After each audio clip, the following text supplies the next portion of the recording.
မင်္ဂလာပါဒီညမှာတော့ကျွန်တော် iPhone အတွက်ပဲဖြစ်စီ Android အတွက်ပဲဖြစ်စီပေါ့နော် SRT file ကိုเนาะခက်ခဲမရှိသုံးလို့ရအောင်လို့ကျွန်တော် share လေးလုပ်ပေးပြစီဒါကတော့ကျွန်တော် VN ထဲမှာပေါ့ကျွန်တော် video တွေဒါလောက်ထားတာဖြစ်ပါတယ် VN ထဲမှာကျွန်တော်မြန်မာစာတန်းထိုးလေးပေါ့နော်ဒီလိုထည့်ထားဖြစ်ပါတယ်ဒီလိုလေးအစဆုံးဘယ်လိုမျိုးလုပ်လဲဆိုတော့အလုပ်ကုသုံးလုပ်တဲ့နည်းလေးကိုကျွန်တော်ပြောပြပေးသွားပါမယ်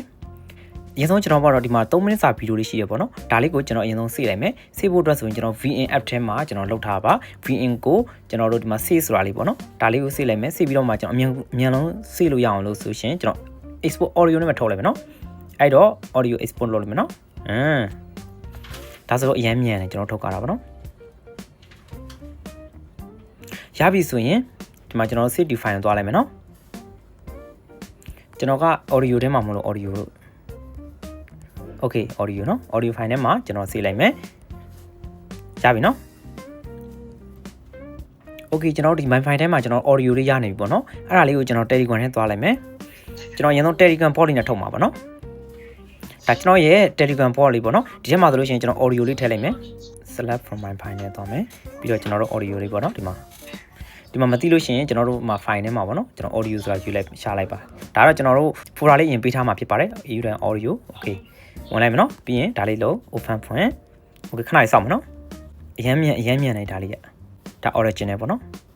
10မိနစ်တော့မကြာအောင်နော်ဒါလေးထုတ်တာလေးအရင်မြန်နေဒါကျွန်တော်ရဲ့ port လေးပေါ့နော်ဒါတော့မူရင်း SRT ထုတ်မယ်ပြီးလို့ရှိရင်ကျွန်တော်တို့ဒီမြန်မာဘာသာပြန် SRT ကိုတစ်ခါထုတ်မယ်ပေါ့နော် okay SRT ပိုင်းရရင်ကျွန်တော်စေ့လိုက်ပါမယ်ဒါလေးကိုဖိလိုက်ပြီးတော့ select ဆိုတာလေးနှိပ်ပြီးတော့ကျွန်တော်ဒီမှာမြားလေးပေါ့နော်အားလေးပြီး save to file ဆိုတာနှိပ်မယ်ဒါကြတော့ SRT ဖြစ်တဲ့အတွက်ကျွန်တော် SRT လို့ရိုက်ရှာလိုက်မယ် file နာမည်ကိုနော် SRT okay ဒီမှာ SRT ရပြီနော်ဒီမှာကျွန်တော်စေ့လိုက်မယ်စေပြီးတော့ကျွန်တော်ပြန်ထွက်မယ်ထွက်ပြီးတော့မှကျွန်တော်ခုနပို့ထားတဲ့ဒီမှာဒီ SRT မြန်မာ translate SRT လေးဆိုတာရှိတယ်အဲ့ဒါလေးကျွန်တော်copy link လေးယူလိုက်မယ်ပြီးရင်ကျွန်တော်က home screen မှာကျွန်တော်တင်ကျင်တဲ့အတွက်ကျွန်တော် Safari ထဲမှာဝင်လိုက်ပါမယ်ဒါ iPhone အတွက်ပေါ့နော် okay ရလာပြီနော်ရလာလို့ရှိရင်ကျွန်တော်ဒါလေးကို home screen မှာထားခြင်းလို့ပေါ့နော်တော့ဒီမှာအဆက်လေး30ကိုနှိပ်မယ်နော်နှိပ်ပြီးရင်ကျွန်တော် share ဆိုတာလေးနှိပ်မယ်နှိပ်လို့ရှိရင်အပေါ်လေးဆွဲတင်လိုက်လို့ရှိရင် add to phone screen ဆိုတာပေါ်လာလိုက်မယ်အဲ့ဒီမှာကျွန်တော်နာမည်လေးပေးပြပါပေါ့နော်ကျွန်တော်အလွယ်ကူဆုံးသိအောင်ဆိုလို့ရှိရင် set လို့ပေးလိုက်ပါ UB okay နော် set လေးကျွန်တော်ရလာပြီရလာလို့ရှိရင်ဒါလေးကိုကျွန်တော်ဖွင့်လိုက်မယ်ဒါ link နဲ့ခဏဝင်နေရမလို့ဗျာ application တစ်ခုလိုဖြစ်သွားပါတော့ဒါကျွန်တော်လုပ်ထားတဲ့ app လေးဒီထဲမှာဆိုလို့ရှိရင်ကျွန်တော်ခုနကတော့ original SRT လေးကိုဒီမှာနော် SRT လေးကိုဒီမှာထည့်လိုက်ပြီးရင်ကျွန်တော်တို့ဒီမှာဘာသာပြန်စတင်လိုက်မယ်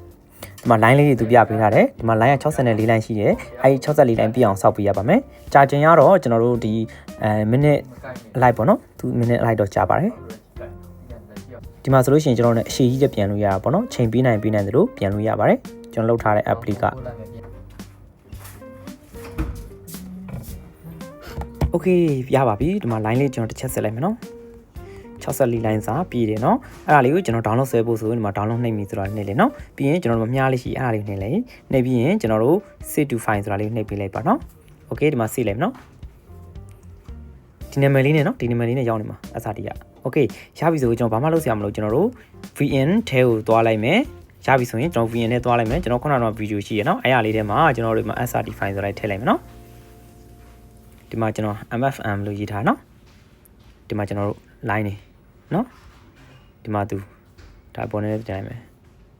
sorry နည်းနည်းတိုင်းလိုင်းလေးချဲပြီးတော့မှဒီမှာ30စက္ကန့်ပဲကျန်တော့တယ်နော်ဒါလေးတွေနော် okay ဒီမှာနော်ကျွန်တော်ဒီမှာဘာသာပြန်လေးပေါ့နော်တော်တော်လေးအဆင်ပြေမယ်ထင်ပါတယ်ဒါလေးဆိုရင်ကျွန်တော်တို့ board ထဲမှာမှာနော်တူလားမှန်တယ်နော်တူလားသူစကားလုံးအတိုင်းအောင်နော်တူလားဒီမှာကျွန်တော်ဒီမှာဒါလေးဆိုရင်ကျွန်တော်တို့အဆင်ပြေမယ်ထင်တယ်တွေ့လားသူစကားလုံးအတိုင်းကိုကျွန်တော်ဘာသာပြန်ပြီးသွားတာပါ